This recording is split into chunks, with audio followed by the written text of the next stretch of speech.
नमस्कार दोस्तों, आप सभी का तहे दिल से शिक्षा पथ पे स्वागत है। मेरा नाम अभी मोरिया हुआ और काम है पढ़ना और पढ़ाना, और मेरा एक ही लक्ष्य है कि आप लोग को अपने मंजिल तक पहुंचाना। तो चलिए आज की क्लास की शुरुआत करते हैं। तो आज के सेशन में हम लोग बातचीत करने वाले हैं ग्रुप डी और एनटीपीसी के संबंध में। तो जो भी छात्र, जो भी स्टूडेंट ग्रुप डी और एनटीपीसी का तैयारी करना चाह रहे हैं, तो आज का क्लास काफ़ी इंपॉर्टेंट है। आप थोड़ा सा टाइम निकाल करके आज की क्लास को संपूर्ण तरीके से पूरे आपको देखना है। अगर आपने आज का क्लास को संपूर्ण तरीके से देख लिया सही से, तो मैं आपको ये उम्मीद देता हूं, मैं आपको ये आशा दिलाता हूं कि आपके अंदर भी एक जुनून आ जाएगा कि हाँ आप तैयारी कीजिएगा, और आपको भी ये नॉलेज मिल जाएगा कि आपको तैयारी कैसे करनी है, किस तरह से आपको तैयारी करनी है, क्या पढ़ना होगा, कितना कटअप जाएगा, क्या सिलेबस रहता है, कहाँ पे आपको ज़्यादा फोकस करना है, कहाँ पे कम फोकस करना है। कहते हैं ना कि आप सही दिशा में अगर मेहनत कीजिएगा तो ही आपको सक्सेस मिलने वाली है। गलत दिशा में मेहनत करने से कोई फायदा नहीं होने वाला है। इसलिए शिक्षा पथ, जिनके पथ पे चल के मंजिल मिलनी आसान हो, ये शिक्षा पथ लेकर आ चुका है। ग्रुप डी और एनटीपीसी का एक प्रॉपर रूप से अच्छे तरीके से बैच लेकर आ चुका है, और ये एक टारगेट बैच है। अगर हम बातचीत करेंगे इस बैच की, तो इसका वैलिडिटी लगभग, देखिए वैलिडिटी आपका 1 साल तक रहने वाला है, लेकिन ये 5 मंथ तक में जो है आपका पूरे सिलेबस कंप्लीट करा दिया जाएगा। ये शुरुआत हो रही है 15 जुलाई से। टाइम है 8 से 12, यानी कि 4 घंटे आपको जो है मेरे डायरेक्शन में 4 घंटे आपको टाइम देना होगा।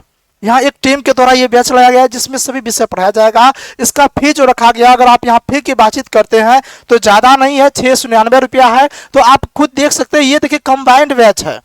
ग्रुप डी का भी जो तैयारी कर रहा है और एनटीपीसी का भी जो तैयारी कर रहा है, वो दोनों छात्र के लिए है। यहाँ पे सबसे बड़ा ये क्वेश्चन आ जाता है कई सारे स्टूडेंट के मन में, सर मैं तो ग्रुप डी का तैयारी कर रहा हूँ, एनटीपीसी का मैं नहीं करूंगा। ये आपकी गलत सोच है, क्योंकि दोनों का सिलेबस लगभग सेम है। थोड़ा सा क्वेश्चन का लेवल का थोड़ा सा फर्क है, तो क्यों ना आप जो है उस लेवल का तैयारी कर ले, ताकि दोनों में जो है आप तैयारी आपका बेहतर हो सके। क्योंकि अब की बार वैकेंसी भाई साहब तबातोड़ आ रही है, कोई दिक्कत वाली बात नहीं है। 1 लाख प्लस वैकेंसी आने वाली है, तो 1 लाख प्लस जब वैकेंसी आएगी तो कोई दिक्कत वाली बातचीत है नहीं। आपको सिलेक्शन तो लेना ही लेना है अब की बार।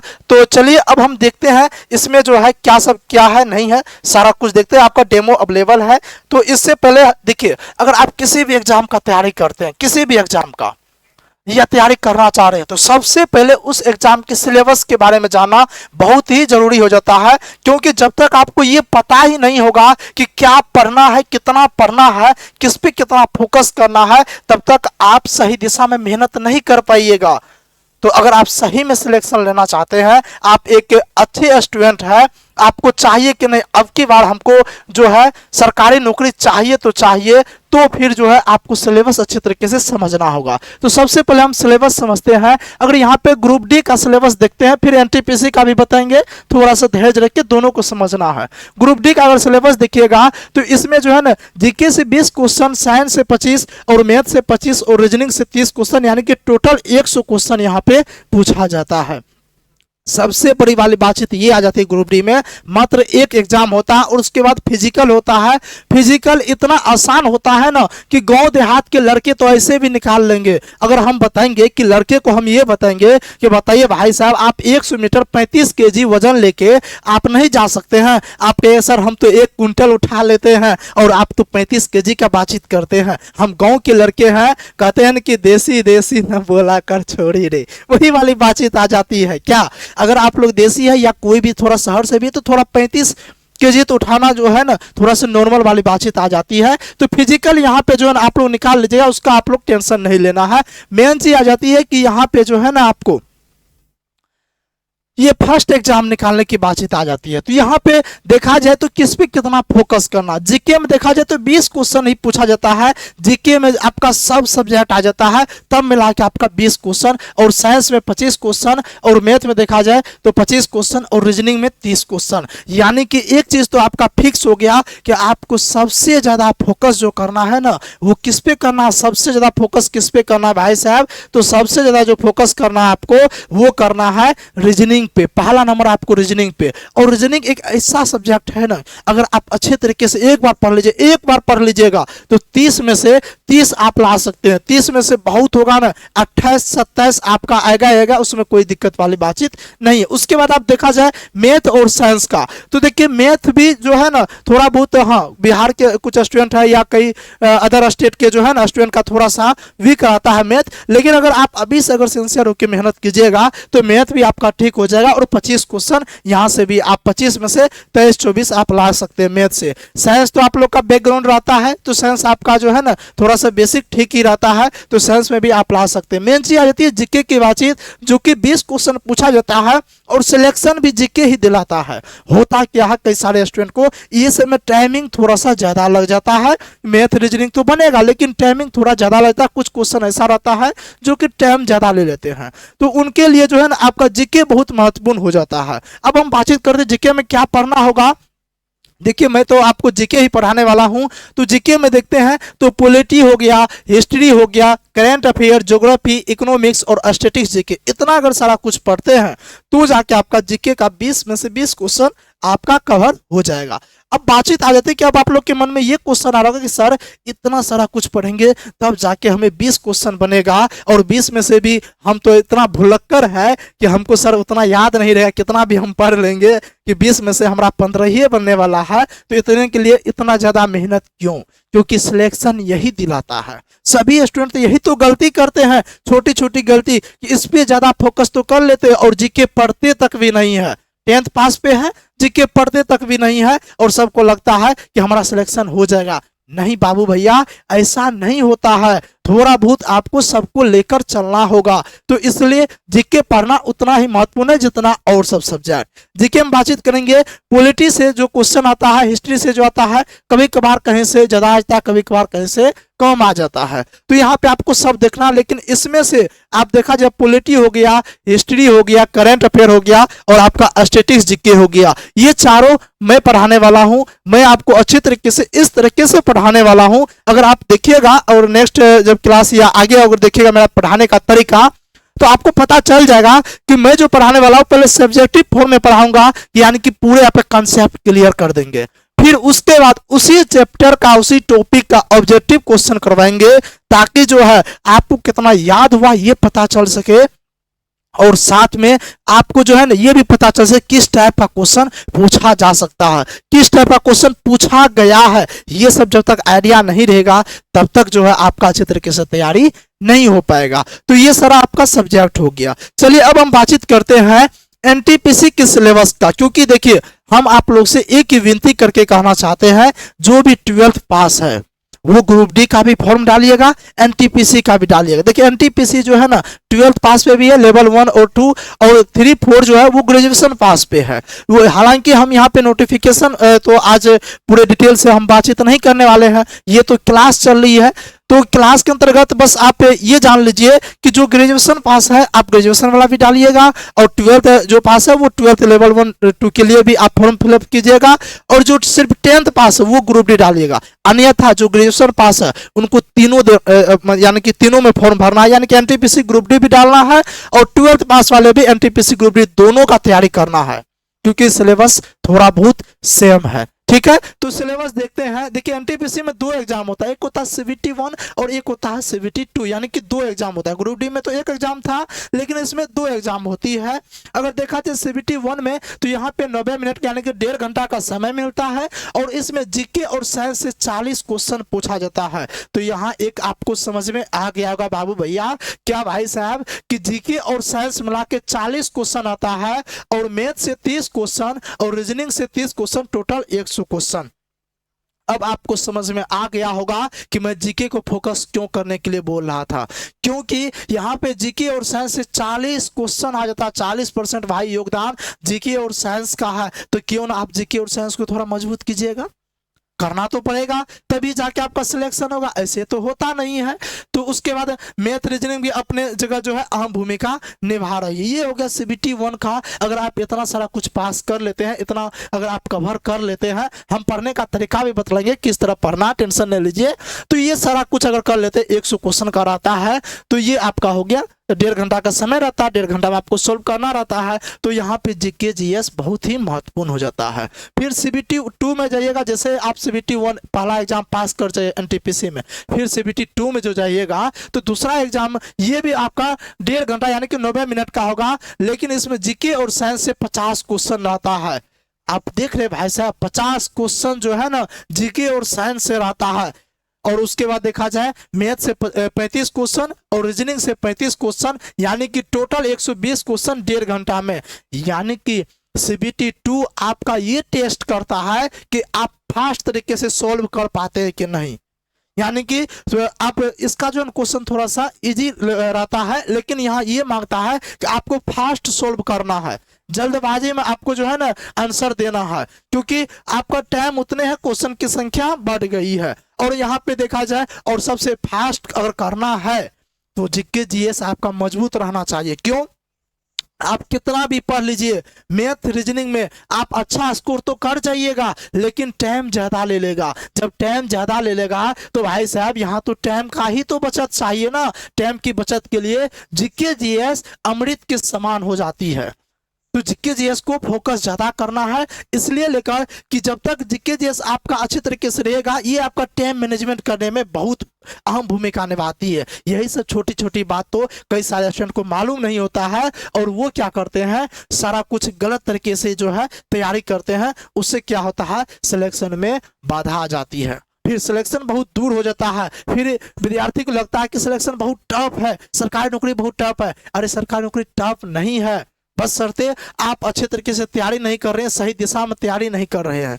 तो चलिए अब हम यहाँ पे देखते हैं कि जीके जीएस की यहाँ पे कितनी महत्वपूर्ण है। जीके में यहाँ पे भी उतना सारा कुछ आपको पढ़ना होगा, polity, history, current affair, statistics, GK. अगर हम बातचीत करेंगे इन सभी सब्जेक्ट का, ये जो आपका सब्जेक्ट हो गया, ये तो मैं पढ़ाने वाला हूँ, ज्योग्राफी और इकोनॉमिक्स जो है वो जो है अदर्स सर पढ़ाने वाले हैं। ठीक है, देखिए मैंने बोला एक टीम के द्वारा तैयार किया गया है ये बैच। तो इसमें मैथ रीजनिंग सारा कुछ सभी टीचर अलग अलग पढ़ाएंगे, साइंस अलग टीचर पढ़ाएंगे, सिर्फ मैं जो है ये 4 विषय पढ़ाने वाला हूँ, तो मुख्य फोकस पे ये। ठीक है, अब हम देखते हैं, अब क्लास की शुरुआत करते हैं कि अब जो है देखिए पॉलिटी अगर देखा जाए, इसमें अगर देखा जाए पॉलिटी एक समझने वाला सब्जेक्ट है, यानी कि समझने वाला टॉपिक है कि आप इनको जो है अच्छे तरीके से समझ सकते हैं। और ये समझने वाला इतना जबरदस्त टॉपिक है, अगर आप एक बार समझ के पढ़ लीजिएगा ना तो पॉलिटी से क्वेश्चन नहीं छूटता है। फिर उसके बाद देखा जाए हिस्ट्री, तो हिस्ट्री में जो है ना कुछ जैसे प्राचीन हिस्ट्री सब में थोड़ा बहुत याद करना पड़ता है, बाद बाकी मॉडर्न हिस्ट्री सब में तो एकदम जो है ना हंसते खेलते कहानी के टाइप से जो है ना आपको अच्छे तरीके से कवर हो जाएगा, ये भी झंझट वाली बातचीत नहीं आती है। करेंट अफेयर और स्टैटिस्टिक्स, देखिए करंट से तो क्वेश्चन आता ही आता है, स्टैटिस्टिक्स उतना नहीं रहता, लेकिन फिर भी क्वेश्चन रहता है। तो ये दोनों जो है आपको होमवर्क के थ्रू जो है आपको तैयारी करवा दिया जाएगा इस बैच के अंतर्गत, इसलिए टेंशन नहीं लेना, होमवर्क करवा दिया जाएगा। स्टैटिस्टिक्स में मान से थोड़ा ट्रिक, थोड़ा कंसेप्ट सारा कुछ बता करके आपको जो है क्लियर करा दिया जाएगा। और करंट अफेयर अभी से ही आपको फोकस करना होगा, तब जाके सिलेक्शन होगा। बहुत विद्यार्थी क्या करते हैं कि जब एग्जाम आ जाएगा ना सारा कुछ, तो करंट अफेयर का बुक खरीद के लाएंगे, दिन में 2 करंट अफेयर का वीडियो देखेंगे और भर दिन करंट अफेयर का पढ़ रहे हैं। अरे भाई साहब ऐसी सिलेक्शन नहीं होता है, आपको करंट अफेयर अभी से ही थोड़ा बहुत फोकस लेकर चलना होगा। आधा घंटा टाइम निकाल के, 15 मिनट टाइम निकाल के डेली अगर टाइम देते हैं तो एक समय ऐसा आएगा एग्जाम के समय में तो आपका करंट अफेयर से क्वेश्चन नहीं छूटेगा। यही सब तो छोटी छोटी बातें हैं। चलिए अब यहाँ पे हो गया क्लियर। यहाँ पे देखिए अब आप लोग को सिलेबस समझ में आ गया, तो कौन सा विषय पे कितना फोकस करना ये समझ में आ गया, कितना क्या पढ़ना ये समझ में आ गया। अब बातचीत आ जाती है सबसे बड़ी बातचीत कि सर तैयारी कैसे करें, किस तरह से पढ़े तो सिलेक्शन मिल ही जाएगा। सबसे ज्यादा जो क्वेश्चन आता है आप लोग के मन में, सबसे ज्यादा यही क्वेश्चन आता है कि आखिर तैयारी कैसे करें। तो चलिए आज के सेशन में यानी कि हम ये भी देख लेते हैं कि तैयारी आपको कैसे करनी है। कई सारे स्टूडेंट को मालूम नहीं चलता है, पता नहीं रहता और तैयारी गलत तरीके से कर लेते हैं। तो ये तैयारी करने का किसी भी देखिए एग्जाम का अगर आप तैयारी करते हैं उसका 2 तरीका ही है। एक पहला तरीका ये आ जाता है, पहला तरीका जो आ जाता है वो हो जाता है कि आप जो है कहीं भी अच्छे तरीके से एक बार पूरे सिलेबस अच्छे तरीके से पढ़ लीजिए, कंसेप्ट के साथ आपको पूरे सिलेबस अच्छे तरीके से आप पढ़ लीजिए, कहीं भी क्लास ज्वाइन करके चाहे टारगेट बैच हो, फाउंडेशन बैच हो, कहीं भी तरीके से आपका पूरे के पूरे सिलेबस कवर होना चाहिए। तो यहाँ पे आप क्या कह सकते हैं कि सिलेबस जो है ना कवर हो जाना चाहिए, पूरे सिलेबस कवर। और जो दूसरा तरीका होता है, वो दूसरा तरीका क्या है जानते हैं? दूसरा तरीका है प्रैक्टिस। अगर आप जितना प्रैक्टिस कीजिएगा उतना आपका जबरदस्त होगा। यही दो तरीका है, इससे ज्यादा बाहर कोई तरीका नहीं है। अगर कोई कहता है तो वो आपको उल्लू बनाने का काम करता है, ठगने का काम करता है। पहला तो आप सिलेबस कवर करके कहीं भी अच्छे तरीके से कंसेप्ट के साथ पढ़ लीजिए। जब एक बार कंसेप्ट के साथ पढ़ लीजिएगा तो आपको सारा कुछ जानकारी हो जाएगा, कहाँ क्या है नहीं है, सारा कुछ, कौन सा टॉपिक से क्वेश्चन आता है, कौन सा टॉपिक से क्वेश्चन नहीं आता है। जिस टॉपिक से क्वेश्चन आता है उसको आप ज्यादा मेहनत कर दीजिएगा, जिससे नहीं आता उस पर फोकस नहीं करना है। तो यहाँ आपका सिलेबस जब कंप्लीट हो जाएगा तो फिर बातचीत आ जाती है कि आपका प्रैक्टिस करना। क्योंकि कहते हैं ना कि आप कितना भी अच्छा खासा आप होशियार हो, कितना भी समझदार हो, कितना भी कुछ बड़े क्यों न कर लियो, लेकिन अगर आपके पास प्रैक्टिस नहीं है, आप प्रैक्टिस छोड़ दीजिएगा, फिर वो किसी काम का नहीं रहता। आप खुद देख लीजिए, अगर आप एक छड़ को लाए हैं, अगर छड़ का यूज करते हैं या एक चाकू का अगर आप यूज करते हैं तो वो अच्छे तरीके से वो धारदार हो जाते हैं और अच्छे तरीके से वो कामकाज करते हैं। लेकिन वहीं पे अगर उस चाकू को रख देते, धीरे धीरे उसमें जंग लग जाता है और वो एक अच्छा खासा चाकू भी जो है कोई काम का लायक नहीं रहता। यही प्रैक्टिस का एक मायने रखता है कि आप जितना प्रैक्टिस कीजिएगा उतना आपके पास एक्सपीरियंस आएगा, नया नया क्वेश्चन देखिएगा, अनुभव मिलेगा कि किस क्वेश्चन को कैसे डील करना है, कैसे बनाना है। तो यानी कि ये दोनों बात पे आपको फोकस करना है। अब बातचीत आ जाती है क्या सर हमें प्रैक्टिस मिलेगा इस बैच में कि सिर्फ और सिर्फ आप पढ़ाइएगा? तो देखिए, आपको जो पहले बताते हैं कि ये तो पढ़ाएंगे ही, जैसे ये आपका 30% कवर हो जाएगा, जैसे ही 30% आपका कवर हो जाएगा आप लोग बताइएगा तो हम प्रैक्टिस सेट भी लेकर आ जाएंगे और प्रैक्टिस सेट भी करवाएंगे आपका एग्जाम तक। ठीक है, प्रैक्टिस सेट भी इसी प्लेटफॉर्म के माध्यम से करवाया जाएगा, शिक्षा पथ के माध्यम से। तो यानी कि आप कह सकते हैं शिक्षा पथ जो है आपको संपूर्ण तैयारी कराने को लेकर जो है पूरे के पूरे सारा कुछ लेकर आ चुका है। अब देरी किस बात की भैया?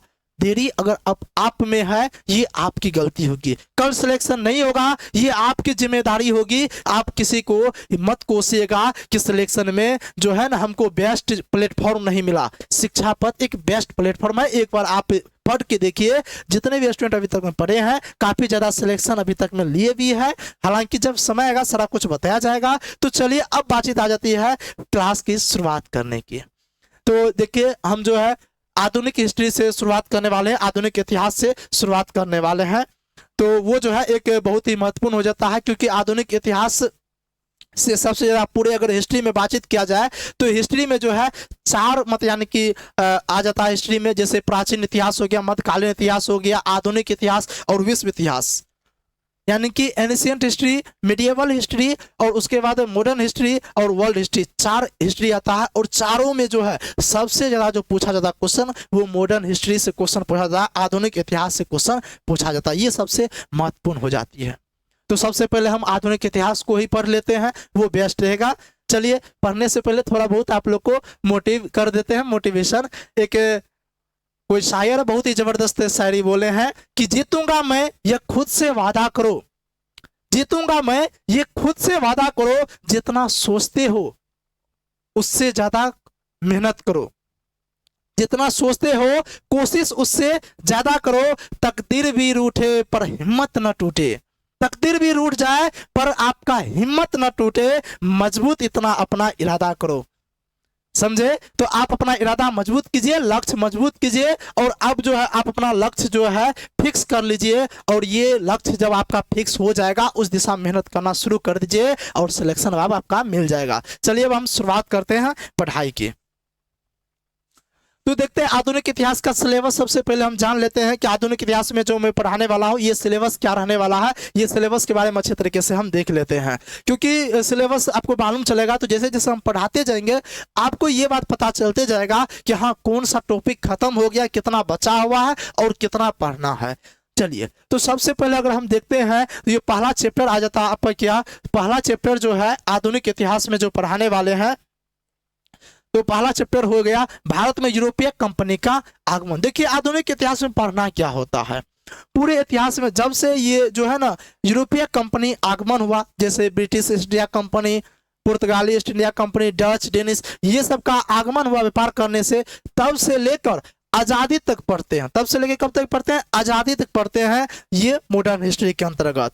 यानी कि कैसे कैसे जो है ना ब्रिटिश साम्राज्य जो है यहाँ पे आया, अंग्रेज लोग आए, शासन प्रशासन किए, देश को गुलाम बना लिए, कितना विद्रोह हुआ, फिर उसके बाद कैसे कैसे आंदोलन हुआ, क्रांतिकारी आंदोलन हुआ, गांधी जी का योगदान क्या सब रहा, फिर उसके बाद देश आजाद कैसे हुआ, देश आजाद में किनका किनका योगदान रहा, सभी महापुरुष हो गए, फिर देश आजाद किस प्रकार से हुआ, वो सारा कुछ जो पढ़ते हैं वो आधुनिक इतिहास से ही पढ़ते हैं। तो कहीं ना कहीं ये आपके जीवन से संबंधित है, रिलेटिव है, आपको लग रहा है कि आपकी जिंदगी से ये रिलेट करता है, क्योंकि आपके कहीं ना कहीं के दादा परदादा जो है स्वतंत्रता सेनानी रहे होंगे, तो ये एक रिलेट करता है और ये आपको एक जो है ना रियलिटी लग रहा है कि हाँ रियल में ये सारा कुछ हुआ है, हाल फिलहाल हुआ है। तो आपको जो है ना ये आधुनिक इतिहास पढ़ने में आपको थोड़ा सा अच्छा लगेगा, इंटरटेनमेंट के जैसा लगेगा, यानी कि हंसते खेलते आप पढ़िएगा, टेंशन नहीं लेना है, ठीक है। तो चलिए अब देखते हैं भारत और यूरोपीय कंपनी का आगमन, यानी कि इसके अंतर्गत हम ये पढ़ने वाले हैं कि भारत में जो यूरोपीय कंपनी सब आए थे, जो कंपनी आए थे वो कहाँ अपना स्थापित किए थे, क्या किए थे, नहीं किए थे, वो सारा कुछ पढ़ने वाले हैं। हालांकि देखिए हम पहले बताते हैं कि ये सिलेबस जो है आपको ओवरऑल एक तरीके से बता रहे हैं, कह सकते हैं तो आपको ऊपर ऊपर बता रहे हैं कि किसमें क्या पढ़ना है। हालांकि जब क्लास की शुरुआत होगी तो डिटेल्स वहां पढ़ा जाएगा, टेंशन लेने वाली बातचीत नहीं है। तो दूसरा हम पढ़ेंगे 18वीं शताब्दी में स्थापित नवीन स्वायत्त राज्य एवं ब्रिटिश सत्ता का विस्तार, यानी कि 18वीं शताब्दी का मतलब ये हो गया 1700 से 1800 के बीच में वो सभी घटनाएं पढ़ने वाले हैं दूसरा चैप्टर में, यानी कि नया कोई भी राज्य बना, ब्रिटिश सत्ता का विस्तार हुआ, वो सारा कुछ जो पढ़ते हैं वो पढ़ते हैं दूसरा चैप्टर में। तीसरा भारत के गवर्नर जनरल तथा वायसराय, ये एक ऐसा बाबू भैया, ये एक ऐसा टॉपिक है कि एक से दो क्वेश्चन आता ही आता है, हर एक एग्जाम में आता है, हर एक एग्जाम में ये एक ऐसा टॉपिक है, क्वेश्चन आता ही आता है। कहिएगा क्यों आता है सर, इनका रीजन क्या है? रीजन ये है कि ये टॉपिक समझने वाला कम है, याद करने वाला ज्यादा है, और आजकल एग्जामिनर जो है ना वही सब ढूंढते हैं जहां याद नहीं होता स्टूडेंट को। वो तो सोचते हैं कैसे करके जो है ना स्टूडेंट को फंसाया जाएगा ताकि उनका सिलेक्शन नहीं हो पाए, क्योंकि संख्या ज़्यादा रहती है स्टूडेंट का। लेकिन अगर देखा जाए तो पढ़ने वाले स्टूडेंट का बहुत ही कम संख्या रहती है, बाद बाकी तो कुछ और के चक्कर में रहते हैं और वहाँ अपना ज़िंदगी लगाए रहते हैं, और बाद में फिर वही होता है जो होना रहता है, रोना धोना वाला काम। ना उनको सरकारी नौकरी मिलती है, ना बाबू सोना मिलती है। इसलिए अभी अब उस चीज का चक्कर छोड़ दीजिए। जिनका भी बाबू सोना है आप बोल दीजिए 6 महीना थोड़ा सा वेट कर लीजिए, 6 महीना साल भर के लिए थोड़ा सा मेहनत कर लीजिए, और उनको बोल दीजिए कि थोड़ा सा 1-2 घंटा बातचीत कीजिए, और उस ज़्यादा टाइम आपको नहीं देना है। अगर ज़्यादा टाइम देते हैं तो फिर आपका ज़िंदगी बर्बाद हो जाएगा। थोड़ा सा टाइम दीजिए, लेकिन अब जो है ना उधर कम और इधर ज़्यादा फोकस करना है, ठीक है। और जो तीसरा चैप्टर होता है वो भारत के गवर्नर जनरल तथा वायसराय हो जाता है। क्या होता है भारत के, हाँ ये तो बता दिए। चौथा हो गया 1857 का विद्रोह, ये भी उतना ही महत्वपूर्ण है, यहाँ से भी 1 से 2 क्वेश्चन आता ही आता है हर एक एग्जाम में। काफी छोटा टॉपिक है, और 1857 का विद्रोह हम ये समझते हैं कि विद्यार्थी के लिए गिफ्ट के समान है, क्योंकि ये एक ऐसा टॉपिक है ना, ये एक ऐसा चैप्टर है ना, अगर हम पढ़ा देंगे ना, गारंटी देता हूँ जिंदगी भर आप नहीं भूलिएगा। एग्जाम में क्या भाई साहब, एग्जाम में तो क्वेश्चन यहाँ से अगर आ गया तो बनेगा ही बनेगा, इसका तो कोई कहने वाली बातचीत नहीं हो जाती। तो आप यहाँ पे क्या देख रहे हैं कि 1857 का चैप्टर भी छोटा है, समझने वाला टॉपिक है, कहानी है, कहानी अगर समझिएगा क्वेश्चन बन जाएगा, यानी कि 1-2 नंबर आपके पॉकेट में ऐसे ही पड़ा हुआ है, ठीक है। उसका देखते हैं ब्रिटिश भारत में सामाजिक धार्मिक सुधार आंदोलन, 5वां चैप्टर होता है, यानी कि ब्रिटिश शासन के अंतर्गत जो है कई सारे कुप्रथा जो फैली हुई थी, उस कुप्रथा को हटाने के लिए कई सारे विद्वान थे जो कि ये सोच रहे थे कि कैसे समाज में जो है धार्मिक स्तर पे जो कुप्रथा फैली हुई है उसको दूर किया जाए। उन्हीं को दूर करने को लेकर जो है आंदोलन चलाया गया था। वो सभी आंदोलन के बारे में जो है पढ़ते हैं वो 5वां चैप्टर में। अगर हम देखते हैं 6ठा चैप्टर में प्रमुख भारतीय विद्रोह, ये तो हो गया सामाजिक हो गया, और उसके बाद ब्रिटिश के अंतर्गत भी कुछ सारे विद्रोह हुए थे, ढेर सारे विद्रोह हुए हुए थे वो सभी विद्रोह को जो पढ़ेंगे वो पढ़ेंगे छठा चैप्टर में। जनजातीय विद्रोह सबका आप लोग नाम सुनेंगे, थोड़ा बहुत तो आप लोग को मालूम होगा जनजातीय विद्रोह सबका नाम। उसके बाद आधुनिक भारत में शिक्षा एवं प्रेस का विकास सातवां चैप्टर में पढ़ेंगे। ये भी जो है कहा जाता है कि यहाँ से भी थोड़ा बहुत क्वेश्चन आता है। अगर देखा जाए तो हर एक चैप्टर अपने आप में महत्वपूर्ण है, हर एक चैप्टर से क्वेश्चन पूछा जाता है, इसलिए आपको हर एक चैप्टर को टारगेट करके चलना है। ऐसे भी मैंने आपको बोला है कि जो भी स्टूडेंट 12th पास है वो एनटीपीसी ग्रुप डी दोनों का तैयारी करे, ना कि सिर्फ एक एग्जाम का। जब दोनों का तैयारी कीजिएगा तो आप क्यों ना फाउंडेशन की तरह पढ़िएगा। अगर आप फाउंडेशन की तरह अच्छे तरीके से सब कुछ कवर कर लीजिएगा तो चाहे किसी भी एग्जाम में बैठ जाइएगा आपका बनेगा ही क्वेश्चन। इसलिए ये टारगेट बैच में हम जो पढ़ेंगे ना एकदम फाउंडेशन की तरह पढ़ाने वाला है। क्यों? क्योंकि आपके पास अभी समय है बाबू भैया, आपके पास समय है 6 से 7 महीने का, 5 महीने का, तो क्यों ना हम इस समय का सही इस्तेमाल करें। ऐसा नहीं कि जब एग्जाम आ जाए तब ये सब फालतू चीज हो जाती है। चलिए 8वां हो जाता है कांग्रेस का गठन। ये भी एक ऐसा चैप्टर है कि जहां से 2 से 3 क्वेश्चन जो है ना पूछा ही जाता है। 2 से 3 क्वेश्चन हर एक एग्जाम में पूछा ही जाता है कांग्रेस का गठन। और ये भी काफी छोटा है। हाँ, इसमें जो है ना ट्रिक के माध्यम से आपको याद करवा देंगे, टेंशन नहीं लेना है। कांग्रेस का अधिवेशन सब रहता है, ढेर सारा अधिवेशन हुआ था, आजादी तक अधिवेशन हुआ था। 28 दिसंबर 1885 को शुरू हुआ, गठन हुआ और उसके बाद आजादी तक जो है ना अधिवेशन हुआ था। तो तब तक जो अधिवेशन हुआ था और कुछ सारे विशेष अधिवेशन भी हुए थे, तो सभी अधिवेशन यहाँ पे याद रखना होता है। महत्वपूर्ण अधिवेशन हो गया, जितना भी अधिवेशन सब हो गया, अगर वो याद कैसे करना है वो कंसेप्ट भी बताएंगे और थोड़ा बहुत हम ट्रिक भी बताएंगे, ठीक है। और आपको जो है ना याद करवा देंगे, ये इतना आप याद रखिए। और यहाँ से क्वेश्चन आता छूटेगा नहीं। क्रांतिकारी आंदोलन 9वां चैप्टर। और ये दोनों चैप्टर ऐसा है ना कि जो हम पढ़ेंगे तो आप जो है ना आपको लगेगा कि हम फिल्म देख रहे हैं, मूवी देख रहे हैं, सिनेमा देख रहे हैं। क्योंकि क्रांतिकारी आंदोलन में आप वही पढ़ते हैं, चंद्रशेखर आजाद, भगत सिंह के बारे में पढ़ते हैं, लाला लाजपत राय के बारे में पढ़ते हैं। जितने भी महापुरुष हुए थे सभी के बारे में क्रांतिकारी आंदोलन पढ़ते हैं, यानी कि जो भी क्रांतिकारी थे, जितने भी नहीं, यहाँ पे क्रांतिकारी आंदोलन से संबंधित जितने भी महापुरुष थे उनके बारे में 9 चैप्टर में पढ़ते हैं, 9वां चैप्टर में पढ़ते हैं कि कैसे भगत सिंह का क्या योगदान रहा था, कैसे बम फेंका था, किस तरह से उनको फांसी हुआ था, सुभाष चंद्र बोस का क्या योगदान रहा था, किस तरह सुभाष चंद्र बोस का क्या सही में मृत्यु हो गया है या अभी तक मृत्यु नहीं हुआ, उनकी सच्चाई क्या, उनकी मृत्यु कहाँ पे हुए, कहाँ पे वो शहीद हुए हैं। वो सारा कुछ जो कहानी आपके मन में, जलियांवाला बाग हत्याकांड हो गया, रॉलेट एक्ट हो गया, ये सब जो उधम सिंह जो जलियांवाला बाग हत्याकांड के बाद जनरल डायर को जो गोली मारे थे, कैसे मारे थे, ये सब कहानी जो आप लोग के मन में चल रही है वही सब कहानी तो पढ़ना होता है। तो आप खुद आपको लग रहा होगा कितना इंटरेस्टिंग जो है ये चैप्टर है। और उसके बाद गांधी युग में हम पढ़ते हैं गांधी जी के बारे में, गांधी जी कितना योगदान दिए थे, गांधी जी किस तरह से जो है देश को आजाद दिलाने में अपना योगदान दिए, किस तरह से देश को आजाद दिलाए, कहाँ कहाँ ठोकरे खाए, कहाँ ट्रेन से उनको गिराया गया था, कहाँ पे जो है क्या हुआ था इनके साथ, सब कुछ पढ़ते हैं। आखिर क्यों इन्हें मारा गया गांधी जी को, नाथूराम गोडसे ने क्यों गोली चलाई, क्या भारत जो अभी 2 भाग में बट गया, पाकिस्तान और भारत में, तो क्या ये दोनों भाग बटने का जो मेन रीजन आता है, मेन कारण क्या गांधी जी है या कोई और है। ये सब क्वेश्चन जो आपके मन में आ रही है और ढेर सारे क्वेश्चन जो एग्जाम रिलेटेड है, जो कि एग्जाम के व्यू से पूछा जाता है, वो सभी कुछ पढ़ने वाले हैं गांधी युग में। यानी कि